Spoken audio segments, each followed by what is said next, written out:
La date est symbolique. C'est 2 ans, jour pour jour, après que l'Assemblée nationale ait reconnu la responsabilité morale de l'État français dans l'exil forcé des enfants réunionnais, que la ministre des Outre-mer a tenu à mettre en place officiellement une commission d'experts indépendants.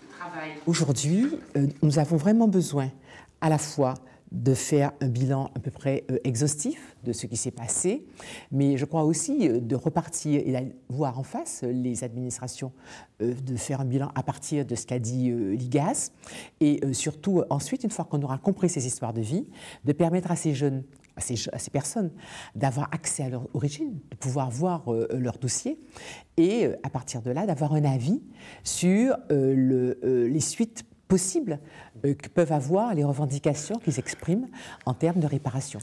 Les 5 membres de la commission présidée par le sociologue Philippe Vital vont se répartir les missions qui leur ont été fixées.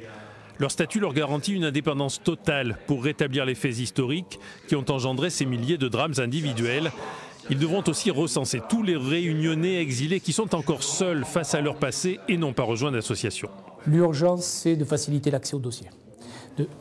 Il semblerait que côté Réunion, il y ait un accès totalement ouvert, mais d'après les ex-mineurs, ce n'est pas le cas. Donc on veut savoir pourquoi, on veut faciliter cet accès-là, on veut penser les accès, savoir comment ceux qui ne peuvent pas se rendre à la Réunion peuvent faire le trajet et y résider. Donc ça, évidemment, c'est une urgence.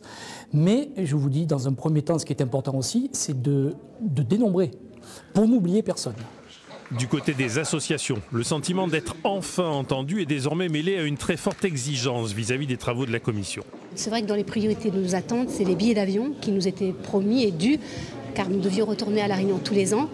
La réparation financière, il y a également l'accès à nos dossiers, car aujourd'hui, nous n'avons pas encore accès à la globalité de notre dossier, ce qui est bien dommage.